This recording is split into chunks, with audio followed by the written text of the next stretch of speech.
श्री शिवाय नमस्तुभ्यम। हर हर महादेव। दोस्तों, स्वागत है आप सभी का हमारे इस चैनल में। दोस्तों, आज हम आपको बताएंगे कि कौन से ऐसे काम हैं जो सुहागिन महिलाओं को सावन के महीने में करने से बचना चाहिए। उससे पहले हम बात कर लेते हैं सावन का महीना कब से चालू होगा और इसकी समाप्ति कब है। दोस्तों, आपको बता दें, इस बार सावन का महीना 22 जुलाई 2024 सोमवार के दिन पड़ेगा। सावन की समाप्ति होगी 19 अगस्त सोमवार के दिन और सावन के आखिरी सोमवार के दिन ही यानी 19 अगस्त सोमवार के दिन ही रक्षाबंधन का त्योहार भी मनाया जाएगा। दोस्तों, अब जानते हैं सावन के इस पवित्र महीने में कितने सोमवार पड़ेंगे और आपको कितने व्रत रखने हैं। आइए जानते हैं। सावन मास का पहला दिन 22 जुलाई दिन सोमवार है। पहले ही दिन सावन में सोमवार पड़ने से 4 चांद लग गए हैं।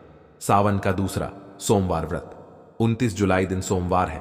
तीसरा सोमवार व्रत 5 अगस्त सावन का पवित्र महीना। चौथा सोमवार व्रत 12 अगस्त के दिन पड़ेगा और 19 अगस्त को 5वां सोमवार है। दोस्तों, ऐसे में कुल मिलाकर 5 सोमवार पड़ेंगे और अंत में 19 अगस्त यानी सोमवार के दिन सावन समाप्त हो जाएंगे। आज हम आपको बताएंगे कि कौन से ऐसे काम हैं जो सुहागिन महिलाओं को सावन के महीने में करने से बचना चाहिए। दोस्तों, सावन के महीने में सोमवार के दिन किस समय नहीं सोना चाहिए। दोस्तों, सावन सोमवार के व्रत में सुहागिन महिलाओं को किसी भी प्रकार का तेल नहीं लगना चाहिए तथा जो भी सुहागिन महिलाएं व्रत रखती हैं या जो सुहागिन महिलाएं व्रत नहीं रखती हैं उनको भी मांसाहार का भोजन नहीं करना चाहिए तथा किसी व्यक्ति का अपमान तथा अनादर नहीं करना चाहिए। मित्रों, हम बात करते हैं कि मासिक धर्म के दौरान क्या महिलाएं सावन में पूजा कर सकती हैं या नहीं कर सकती हैं।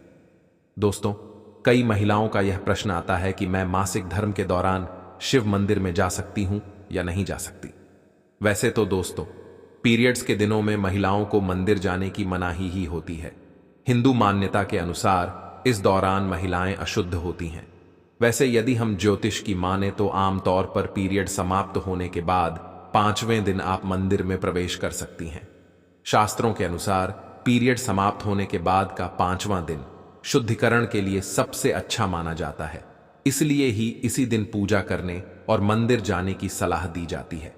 अब बात करते हैं कि मासिक धर्म के दौरान सुहागिन महिलाएं बाल को धो सकती हैं या नहीं धो सकती।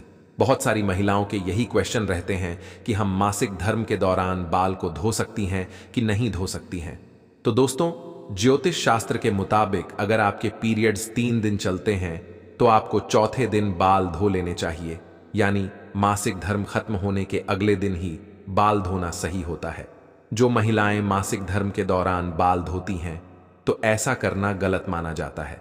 दोस्तों, आगे वीडियो में हम बात करने वाले हैं कि सावन के महीने में सुहागिन महिलाओं को यह काम जरूर करना चाहिए जिससे उनके परिवार में सुख समृद्धि बनी रहती है तथा पति की लंबी आयु में वृद्धि होती है। दोस्तों, आज हम आपको बताएंगे कि इस सावन के महीने में विशेष तौर से सुहागिन महिलाएं कुछ ऐसे कार्य करें इससे उनके घर परिवार के अंदर खुशियां देखने को मिले और उनकी गृहस्थी बहुत अच्छे से चले। सुहागिन महिलाओं को सावन के महीने विशेष करके अंदर कुछ ऐसे कार्य जरूर करने चाहिए जिससे उनके जीवन में सफलता प्राप्त हो और उनकी घर में गृहस्थी बहुत ही अच्छे तरीके से चले।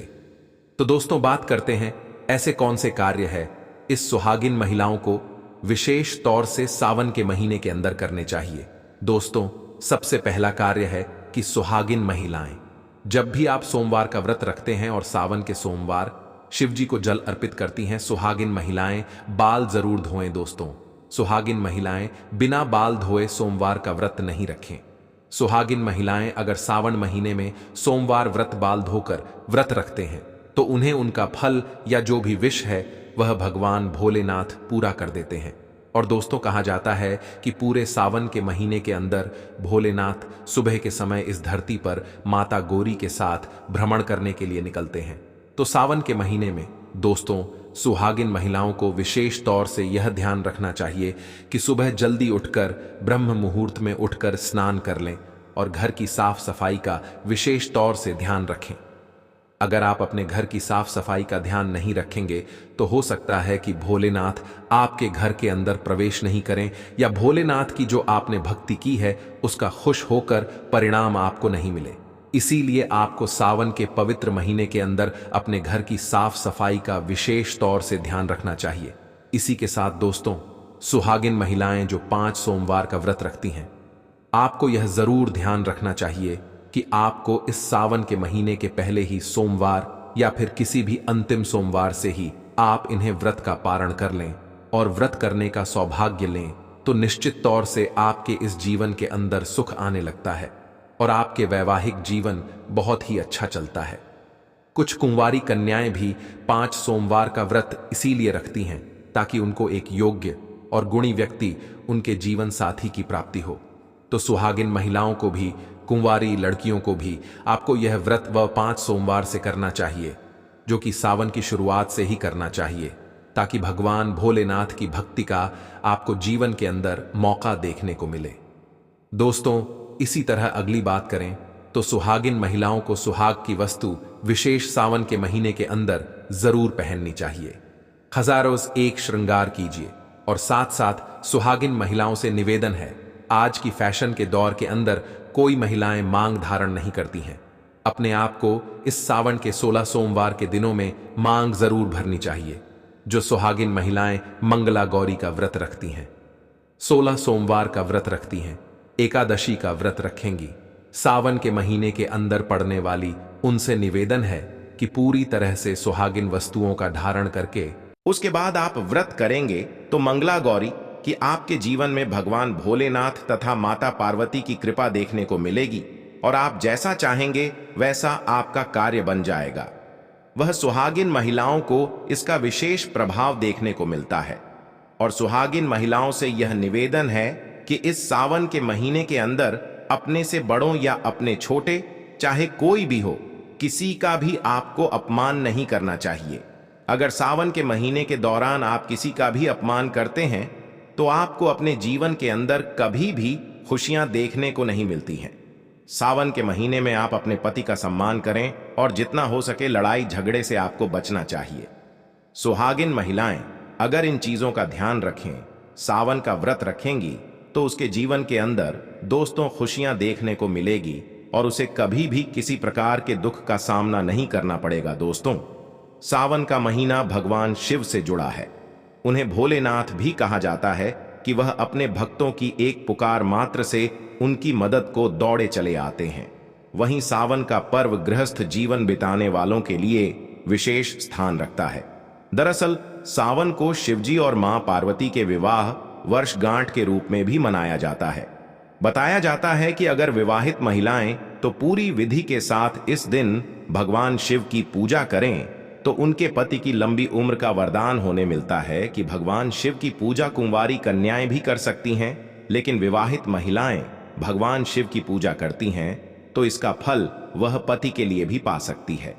तो चलिए आपको बताते हैं कि किस तरह से आप भगवान शिव को प्रसन्न करके पति की लंबी उम्र का वरदान प्राप्त कर सकती है। और अगर कुंवारी कन्याएं हैं तो वह भी इसी तरीके से भगवान शिव को प्रसन्न कर मनवांछित फल पा सकती है।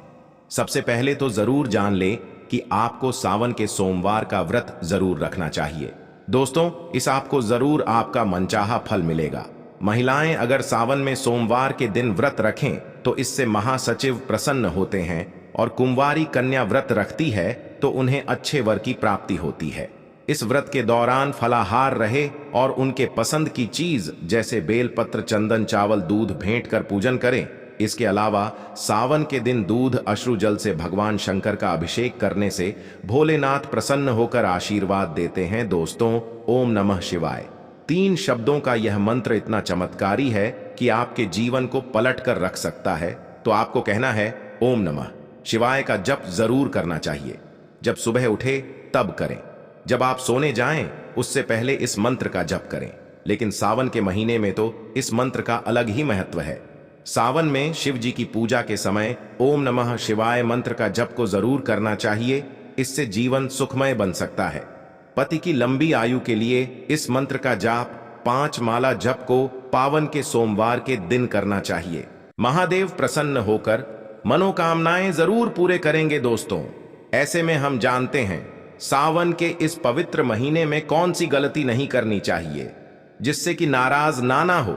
और सावन व्रत में यह फल तो कभी मत खाना, नहीं तो भगवान भोले बाबा आपसे क्रोधित हो सकते हैं, आपका व्रत टूट सकता है। आइए जानते हैं कुछ ऐसी सावधानियां जिसे भूल कर भी नहीं करना चाहिए। दोस्तों, नंबर 1, शास्त्रों में कहा गया है कि व्रतधारी को उधार मांगकर फल आदि नहीं खाने चाहिए, इससे पाप लगता है और व्रत अधूरा रह जाता है। सोमवार का व्रत हो या कोई भी व्रत क्यों ना हो, पड़ोसियों से मांगकर भी व्रत आदि में फल वगैरह नहीं खाने चाहिए।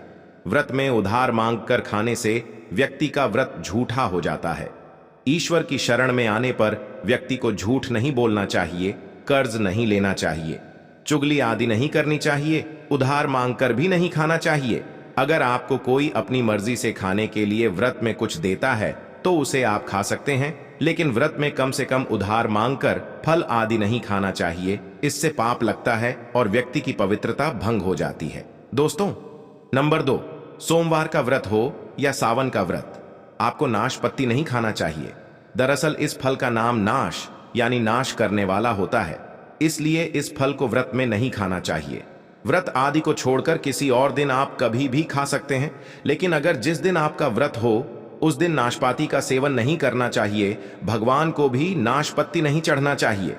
नंबर 3, कुत्तूम आपको बता दें, लंबे समय से रखा हुआ आटा आपका व्रत भंग कर सकता है।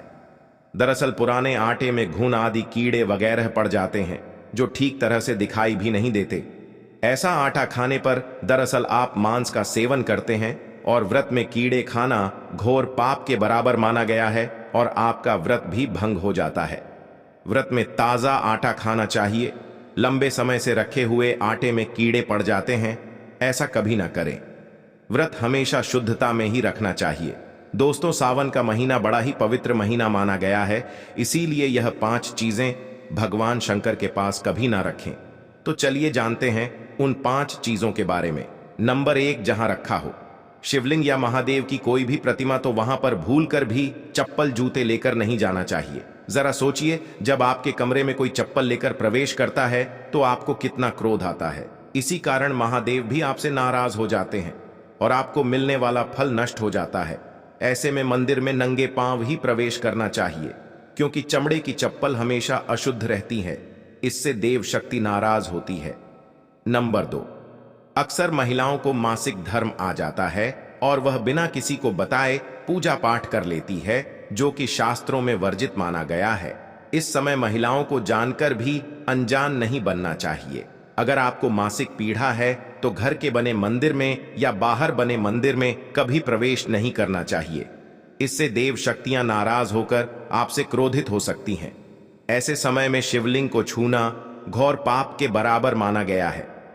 जरा सोचिए, ऐसी अवस्था में जब महिला को बुरा लगता है तो ईश्वर को कितना बुरा लगेगा। दोस्तों, आज की वीडियो में बस इतना ही। मिलते हैं अगली वीडियो में नई जानकारी के साथ। धन्यवाद।